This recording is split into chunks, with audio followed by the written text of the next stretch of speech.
Hello everyone and welcome to Iterate's 8th podcast today. And today we have amazing guy whose name is Sooraj Nair, and he is a UX designer and he has helped a lot of multinational companies including L&T, and now he's working in Fractal AI. And he graduated as a software engineer and now has become a community advocate of Friends of Figma. So hi Suraj, how are you? Hey Vansh, all good, and thanks for inviting me. I'm pretty looking forward to the next 35 minutes or so. Yeah. Yes, amazing, amazing. So, firstly, obviously, welcome to Designers Iterate podcast. And guys, today we will be diving deep into the name as you have read the title and the thumbnail, Figma, basically, and we'll be covering the software ins and outs. Also, Suraj will be giving you some tips and his experience into Figma, how he started as a designer, etc., etc. So let's start with the podcast, guys, with the first question. As you all know, the roadmap of getting started with Figma. So yes, Suraj. Cool. So Figma, as most of you might know, is a tool which UI designers use on a daily basis. It's our daily bread and butter. And if Figma goes down, it goes down for us as well. So it's a pretty important tool which has gained popularity since the last few years. I think with the pandemic setting in, everything went remote, right? And that's when Figma actually came out on top because everyone can work together in the same environment. So that's where it rose to power. And I have received a lot of DMs wherein people ask me, okay, how to start with Figma, etc. And the only advice which I always give to all of them is no matter how many amount of courses you do, no matter how many theory classes you take or YouTube videos you see, you cannot learn it until you get your hands dirty in the tool. And one thing, so I am also a self-taught designer. I did not have any degree or anything, but the way I transition from XD to Figma is again by putting anything you'd like to try, you just try it out and be very, very acceptable of the fact that you will fail multiple times. And it's totally going to happen. You will try, for example, you will think, okay, auto layout is a pretty cool feature, right? Okay, let's try it out. You will not be successful in the very first try.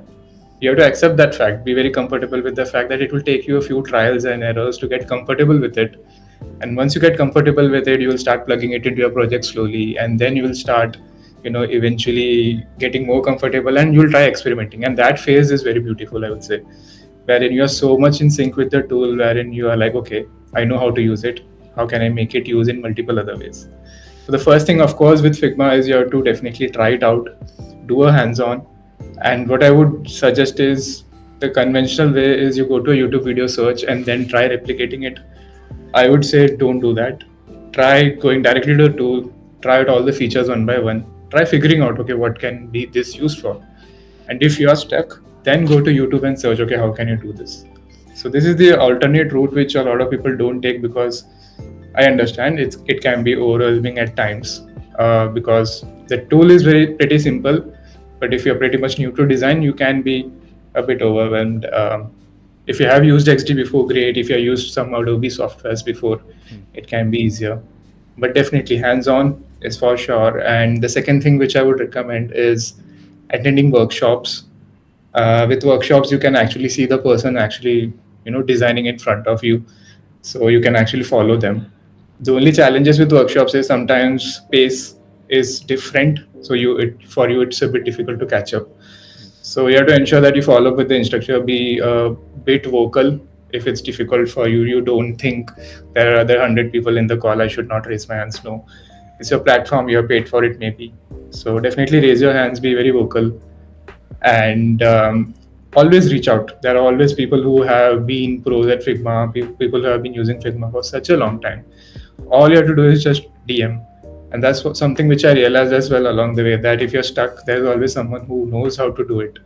So always feel free to reach out to people. You are not alone. My, very well said. And I think I agree on every single point because when I started designing, so I was aware with the Photoshop, and when Figma, I heard about Figma, that Figma maybe we can do a lot of things that can be done on Photoshop as well. So, and it's a collaborative tool and it's a very easy to use software. So I dived deep with Figma, straight up got into this app and just started my art. So I saw that there are some different changes that in Figma. it's much more Mhm. easier than Photoshop because the UI is only so simple that Figma has made. Yeah. And yeah, completely agree, guys. Let's start with the second question. So one thing I wanted to ask, and I think many designers have in their mind, like many people think like Figma is only used for designing Mhm. user interfaces and making different apps and websites, but I think we can also do designing over it. So do you think Figma can be also used as a design software?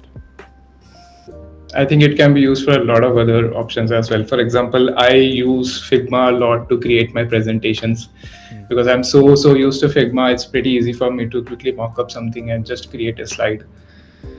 So I use it heavily for decks, and I think for illustrations, etc., it's slowly growing there. I've seen a lot of talented designers in Figma community. I think Vijay Verma for sure, one of the legends in the Figma community, has designed a lot of stuff using Figma. So if you are great at using the pen tool, if you have experience using pen tool in Illustrator and Photoshop, I think you can definitely try it out. There are some limitations, of course, but I can see a lot of people on Twitter as well as on Insta creating some spectacular stuff on Figma. So you can definitely use it. It's not the primary use case, but there is definitely possibilities you can try out for sure. Okay, understood. So like yeah, this was I think my own personal question because I was actually I went on YouTube and just simply typed key can we use Figma for designing as well, and I'll tell you one fact that I have with Designer. Every single design that goes on stories, on posts, on the covers, etc., the static designs are all made on Figma. So guys, That's great. this is the single powerful tool that you all need for your static designs. For video, I think Figma is still not developed for video Yeah, aspect. Yeah, yeah. but what if it does? Oh my god, you never know. So Yeah. another question, Suraj. For example, I'm starting out in Figma, and okay, I got the basics, frames, and everything. I understood everything, but how to actually take the next step into getting starting like designing, like how Hmm. to create some designs which look good in Figma specifically. Got it. I think so. I will give some pretext before coming to how to do it in Figma. Hmm. Uh, I'm very vocal about Figma, and I think a lot of people know about it. But one thing which I would also like to top it up, and I've spoken this multiple times, is that at the end of the day, Figma is just another tool in your arsenal of things. There can be scenarios wherein it might not be Figma at some point, but your design fundamentals still say the same. So you have to perfect those. I think some I think design principles, they will always be evergreen, like your alignment, your white spacing, etc. Those are fundamental concepts that will always stay with you. You can use any other tool. With Figma, of course, the fundamentals are the very beginning. Before you start with your designs, I think one thing which I always like to recommend everyone is to please organize your files, have multiple pages, have a cover, have a sandbox wherein you put all your ideas, and please have a page wherein your final designs are there so that people are not confused. Always design in such a way that, for example, if you invite your guests to your home, your brothers or friends to your home, you always keep it organized because you have that impression on them. And if someone else is coming to live, you should also ensure that they are not confused by what's happening. I've seen a lot of files wherein I go and I'm like, what's happening here? Which is the updated? And I don't know. So organize your files. There's a lot of debate about naming frames and layers and everything. That has been ongoing pretty much on Twitter. It's fun to follow these trends, but I think naming is your personal choice. I sometimes like doing it if I have time. Sometimes your timelines are so stretched that you cannot do it. So you have to be pretty flexible and do take a decision depending on the timeline and the situation you are in. Naming is of course a pretty good way. And what I also realized, if you start naming layers, then it kind of becomes a habit of yours, which is actually a good thing. But it's not a compulsory thing as such. But yeah, organizing your files to get started is pretty much on, I think, the first point to do. And I think with groups and frames, etc., I think there's still some confusion in the minds of people on, which to use where. I think frames, groups, you have rectangles and shapes, etc. So be clear on that. Use frames as much as possible. Um, I think whenever you use, I think I've seen people wherein they use rectangles instead of frames, which is not great. And then there comes a suite of features which are a bit complex. There are components, there are auto layouts. I remember a time when I started with XD. So my design journey began with XD as a tool. Figma was not that famous back then. And when I used XD, there was this one project wherein I was pretty heavily involved in. There were, I think, 50 to 60 screens to design. And I was against using components because I was kind of afraid of using components. I did not know how to use it. So I totally skipped that concept. I created 50, 60 screens, provided it to my manager, and the manager said, okay, this card you have to change. There is a small update. The only thing is, since I didn't use components, I had to make the same change on all the 60 screens. So that's when I realized the hard way, okay, I have to learn components. I cannot repeat this. Yeah. So sometimes you learn a few things because there is no other way but to actually learn it in the hard way, and then you'll remember it for a lifetime. So components was that way. Auto layout, for me, it took me some time to understand because it's not that natural at times. But once I started using it, and believe me, it took me some time because there are so many ways you can use auto layout. And using auto Just for layout the has, so sorry, but just for the yeah, audience, can you just explain what is auto layout? yes. So auto layout is a feature wherein in Figma, if you have a few elements together, you can use auto layout to ensure they are in the same layout as such. So if you are using auto layouts for two components, so if you remove one, the other still stays or it takes the whole space. It's pretty much involved from the development piece wherein developers use these concepts a lot. They use flex boxes and everything. So with auto layout, you can make your pages responsive. So even if you change your frame size, etc., your elements will also stretch according to how you do it. Yeah. So that's auto layout. It's one of the major features which Figma has, which no other tool has. So that's one feature which we did a few workshops. I really tried a lot to understand, and eventually, after multiple trials and failures, and then at some point, you have to actually push yourself as well. That okay, this can be done using basic frames, but no, I will use auto layout in this project so that I can be more confident on how I should use it. If you're not doing that step, no matter how many draft files you make, and there's no point because you're not using it in your live projects. The only challenge with auto layout though is, imagine we both are in a file, we are working on a project. You are great at auto layout, I am not. So then it becomes difficult for me to use that project because I don't know how to use auto layout. Yeah. Then as a designer, it's somewhere your basic responsibility that you should also teach them. And that's the best thing. Like when you start teaching people on how you did it, you also become more confident in your craft and skill. So that's one thing for sure. Yeah. Understood. At the start of the question, you mentioned a thing called white space. Yeah. Can you give a gist on how to use the white space? Basically, what white space is, and Mhm. yeah, for the audience. Yeah. So your screen has a whole has a resolution. You have a frame, and you have certain elements in it. So so white space is the space wherein you don't have any elements. So if you're creating a frame, there is some content, your title, your subtitle, but there's a lot of space. That's the white space. As designers, all of us have their own technique to play with white spaces, and white space is pretty strong. Sometimes, if you're especially working in the B2B industry, you will hear a lot of times that okay, I want more elements in one screen because I want to see everything at once. That's one common phrase which you hear from B2B clients. But the power of whitespace is that it allows you to ensure that the user is not overwhelmed, because sometimes you might have used a few websites or tools wherein you just go there and you're bombarded with so many elements that you don't know which one to focus on. So there should be some hierarchy in your screen. So these are all basic concepts which you should actually read about, learn about in parallel when you try starting with Figma. I remember, I think in one of the previous episodes, one of the speakers did say this, that you can actually start your UX journey by directly jumping into Figma. That's a very bold thought, but I kind of agree with where he says as well, because if you just start on theory, it will take some time, and I know a lot of people, especially in today's generation, is pretty impatient, right? So you can actually do both of them in parallel. For example, there are Coursera courses. I think Google has its own Coursera course, which is pretty long. So I don't expect you to spend 6 months just doing theory, and after 6 months, I will start with Figma. That's a pretty long thing. So always start in parallel. Manage your time in such a way that you have a good mix of theory as well as hands-on experience. Understood, understood. You also mentioned some basic things like you have to learn for Figma. I think not Mm-hmm. only for Figma, but there are some these things like white space ho gaya. Then we have typography. Then we have color Yeah. selection.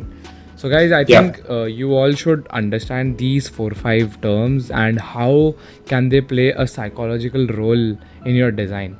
For example, completely depends on your domain. Do you agree, right, Suraj? Mm. Like for example, Yeah. when you are designing for a healthcare product, so like your typography and color should be very neutral. And when you are Yeah. designing for a rock concert, then the mood board completely changes.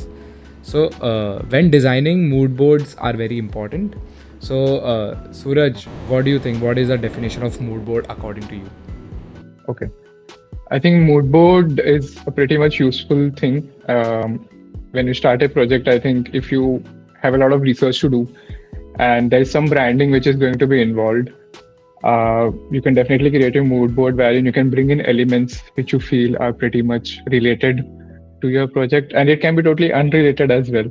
If I'm creating a project which involves some, for example, I'm creating say web application which is related to some sport, and I have pretty good idea of how the client is and what he likes and what's the general idea, color scheme, etc. So I can bring in those elements into my mood board and start setting it up. It's not a compulsory step again, like especially in enterprises, you rarely see anyone using mood boards. But I think with B2C projects and some products, it's always good to do that because it gives you a sense of direction and visual cue on how your app can feel like, and what's the hue and aesthetics which you might prefer. Mhm. So again, not compulsory as such, but it's always a nice thing to have. Understood. So that was the mood board definition for you all guys. As Suraj told, ki it depends. Like most of people, I think most of the designers don't use the mood board, but I think again it depends on what type of design that you're creating. If you're designing for a logo, I guess then you need a proper mood board.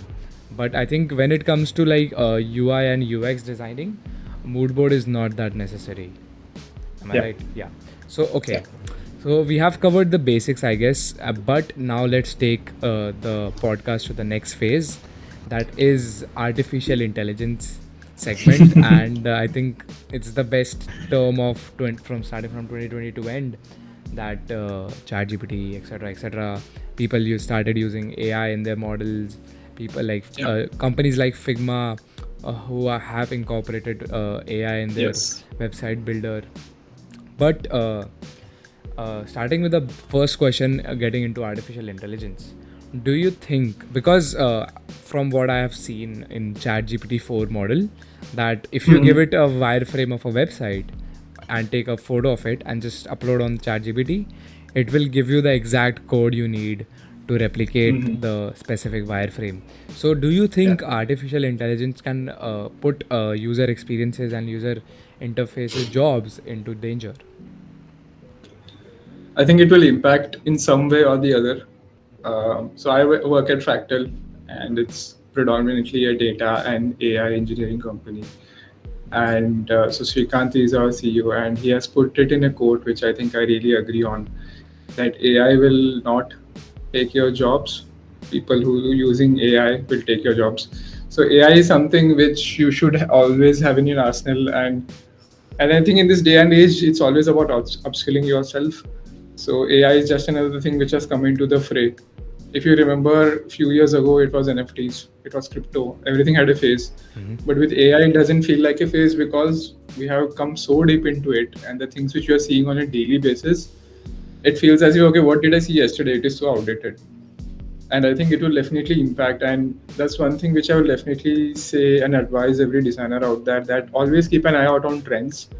A lot of people are innovating in this field, not only in software design but even in physical hardware design as well. I think recently Rabbit launched their own.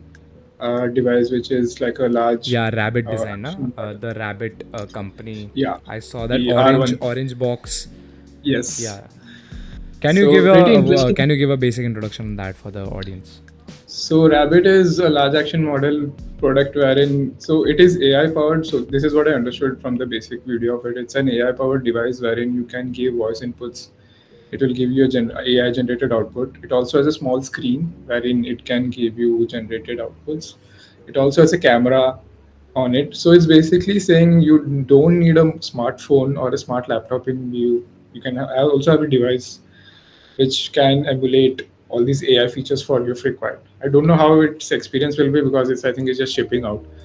Mm-hmm. Pre-orders have kicked in, but it kind of gives you a rough idea of how things are happening at such a rapid pace. And with AI, it's ever evolving. Something which you might have tried a week ago might not be relevant now. And we did a small experiment here at Fractal wherein so one of the teams here worked on a project for about 3 months. It was around 3 to 4 people team like of researchers, behavior architects, and UI designers. And they did that project in 3 months. They finished it off. So when this entire AI wave came in, we thought, okay, let's try doing this project. Instead of 3 months, we'll do it in 2 weeks, and we'll just use AI tools. We will minimize human interaction as much as possible. So we tried this out with the sole intention of trying out as many new things as possible.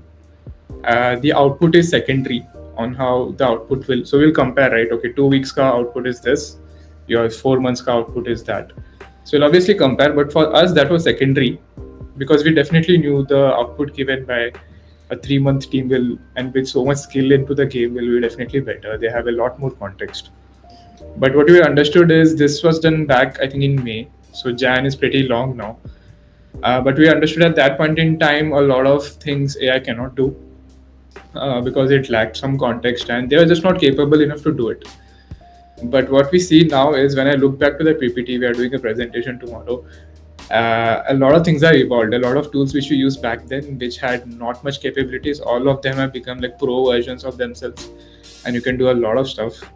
So, especially if you're a designer, definitely try it out on your free time and try thinking of ways on how you can add it to your, work at office, because that's one challenge which I see a lot of times. You know the tools, you know what they do, and I've done some fun stuff with it. Great, but how can I bring that to my office workspace, and how can I create a ways of working wherein it can help other people as well? Okay. I use the tool, great, fair enough. But Yeah. if other people also use it, it would be even better. Okay, so now that we are talking about AI, and I spoke about Framers AI. So guys, if you don't know Yeah. what is Framer, Framer is a no-code website builder app through which you can build amazing websites, and they recently launched their product like last 1.5 year ago, and now they have come a long way. Like they are very close to Webflow's no-code tool, but one thing they did, Suraj, was incorporating the AI thing. And Yeah. have you tried it out? Yes. So, We have tried it out. do you think it's a gimmick?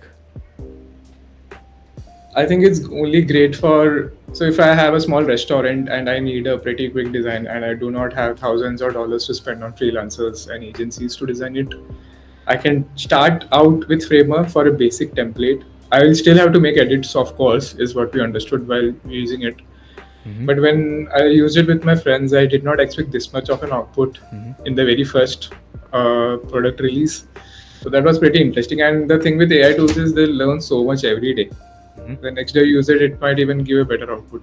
So I think it's a pretty good starter template, but depending on use cases, it might not be that useful because But- you need to write that much prompts. Yeah, but I have tried it out, and if you actually see now, what it does is, basically, they have just you just write a prompt. All right, it takes all the information from ChatGPT, etc., etc., and if you change the prompt, it won't do anything. It will just give the same website again.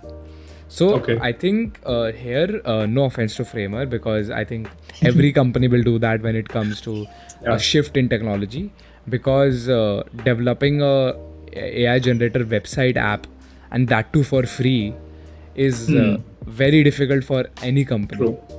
And Yeah, that's true. one example that I'll give you is Relium. Have you used Relium AI? I heard about the name, but I Yeah. didn't get a chance to try So it. recently, when we were talking about the AI Design Day in Mumbai, I visited that event, and Puneet was also talking about this, like that Framer's Hmm. AI is not that good and does not do anything after one prompt.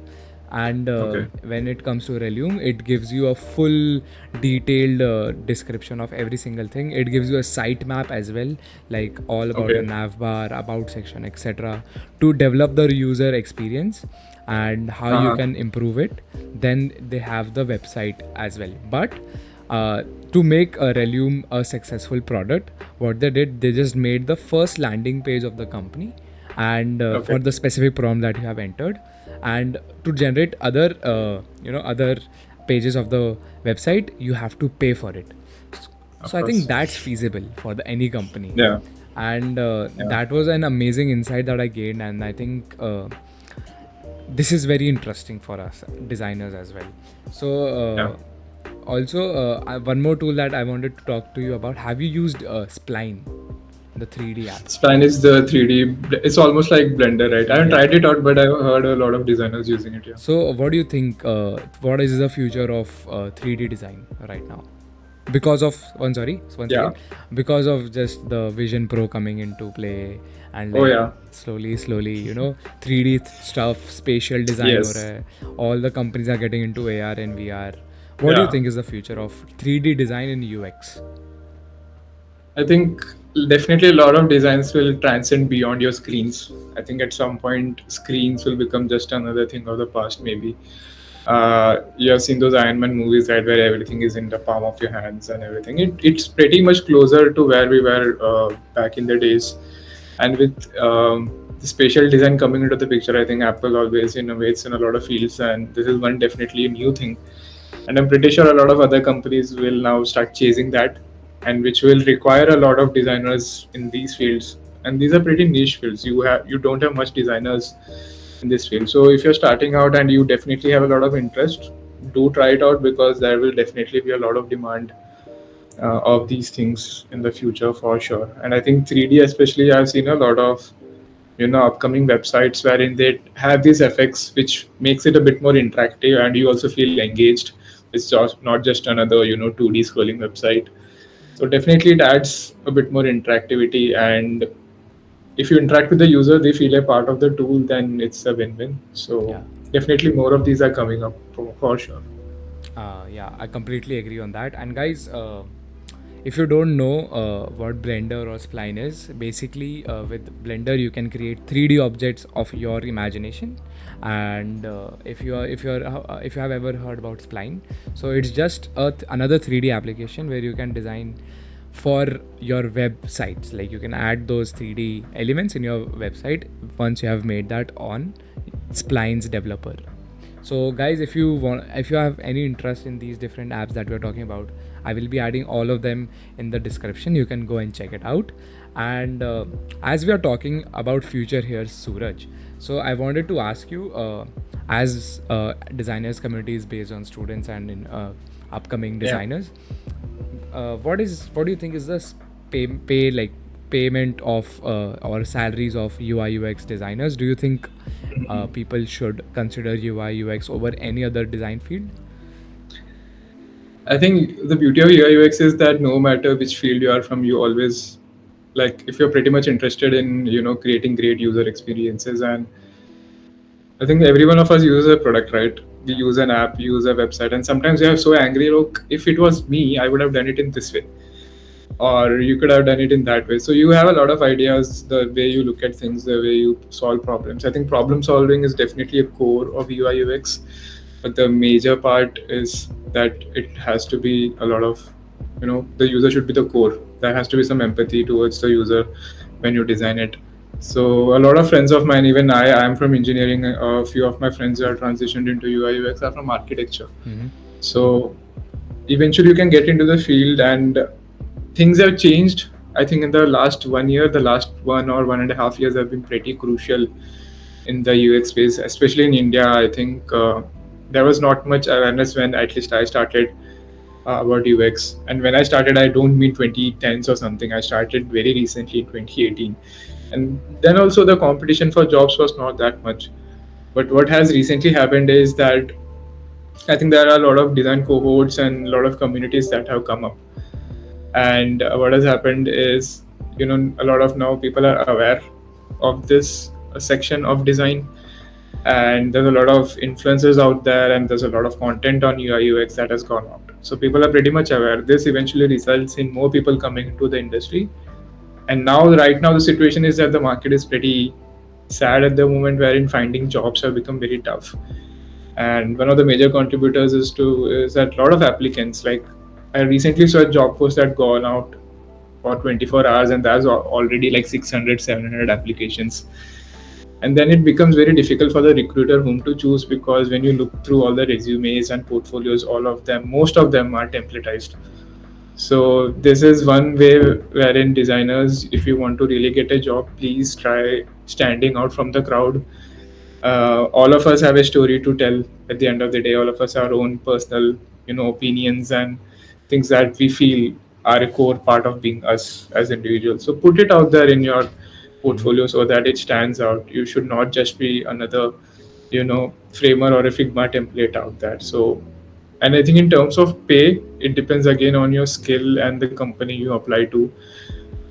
It's pretty well as of now. And one good thing about UI UX is that not just traditional jobs, you can also try out something like called freelancing as well.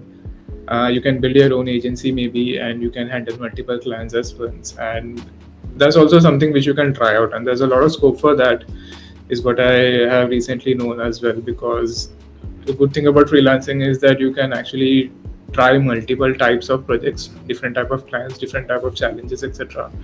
So that's one way which you can definitely explore, apart from the traditional jobs. But yeah, as you said, it's a pretty good industry to be in right now. It's a pretty nice field, and especially if you feel the need to solve problems with keeping users at the base, at the center of it, I would definitely recommend this field. Amazing, amazing. Understood your point, Suraj. And moving on to the last but not the least question, guys, that is completely based on Suraj's perspective.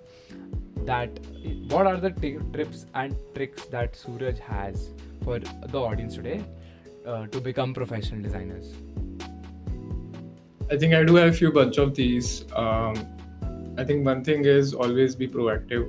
I think especially if you're starting out in design, you just got into a company and you are kind of clueless, okay, what to do, how to start, I feel alone. Always be proactive, be very much pro in your communication, because people appreciate that a lot, is what I understood in my few years of experience in multiple companies, that you have to be very much proactive in communication, be very direct and upfront about your thought processes, and be vocal. That will definitely help you in the long run. Second is, be always persistent about your skill and craft. My personal belief is that no matter how good you do, there's always a space to improve yourself. All you have to do is try identifying that space and consistently working hard to get there. Um, there's the people say sky is the limit, yes. So keep on improving, and you will always never feel at any moment that you are like the best of the lot, because stay humble. There are definitely better people around you, or you don't know about them, but they are better at a skill and in talent as well. So look out for them, reach out to them. And I think one way to do it is by communities, of course. Communities have been a major part of my career. I think in the last 1.5 years, it has totally changed the game. So I am part of Friends of Figma Mumbai. It's a official Figma community, and it's across a lot of cities in Mumbai as well as the world. So we have the Mumbai chapter. So we did around 4 to 5 events in the last year, in the second half, and that's when I actually realized the true power of communities, wherein I see people coming together, meeting other like-minded people, sharing ideas. Maybe they come together to work on a maybe stellar project. No one knows. All of this will only happen if you're pretty much proactive. Go out, take that initiative. I know weekend here you need to chill, but maybe you go to that one event and it changes the game for Yeah. you. You meet someone, so an idea is shared, and you never know what will happen, right? So communities are definitely a great way. I think we are going to do a few events in this year as well. So if you are in Mumbai, keep an eye out on Friends of Figma Mumbai. It's a pretty awesome community. If you're in other parts of India as well, there are other FF communities in your respective cities. So keep an eye on them. Be a part of the community. It's always a benefit. I think that's definitely one. And I think in terms of being professional designers, I think always stay true to the craft. And sometimes you will always feel the business is pushing you or the developers are pushing you. That's the time you have to be a bit vocal that, okay, this is how things should be. This is my role as a designer to be vocal and I stand for the users. That's definitely one thing, but there can be scenarios, of course, wherein you have to compromise a bit. So be smart about that as well. Okay, fair enough, we won't do this because the product has to go out. Maybe we don't do it in this MVP, but we do it in phase 2. But always stay true to your craft and be pretty much vocal about it. About tools, Figma is definitely one tool which is on the market right now. So pretty much we adapt to it. And if you see any other tool that's coming up with this AI tools, you never know what will come up, right? So keep an eye out on them as well. Never put all your eggs in the same basket. So always keep an eye out and keep on upskilling. And one thing which I recently realized, and this is also a bit personal to me as well, wherein as a designer, you are not just expected to ship out screens. At some point, you will also have to think about thought leadership. You have to think about, looking out for other designers, being pretty much active on the strategic and product side of things as well. Because sometimes as designers, what happens is, हमें screen दिया गया है, we just follow the lead, we just look at the confluence, make it as simple as that and ship it. That's our job. That's not how it should be. Yeah. When you look at it, you should have questions about the product as well. You should be involved in, okay, why are we making this in the first place? Is this the right thing to do and build? And those questions will definitely help in the long way, and I think people will definitely appreciate you for asking these questions, the why and the what and the how. Wow, I'm just like, wow. I think पूरा जितना भी main चीज़ें थे Suraj has covered today, guys. And keep an eye out on Friends of Figma. I'll drop the link in the description. And also, guys, as Suraj was talking about design community, so Designer is one community that we are trying to build over here to help maximum designers in any field of design that they are working in. So do join our Discord server as well, so that you can also meet new different designers and network over there, take part in competitions. We will also have mentor sessions with different people, and we'll also try to bring Suraj as well. And thank you so much for watching this episode, guys. I hope you gained some intel over Figma, and I will also help you with Figma if you need my help. Hit my Discord. Thank you so much, guys, for watching, and bye bye. Thank you.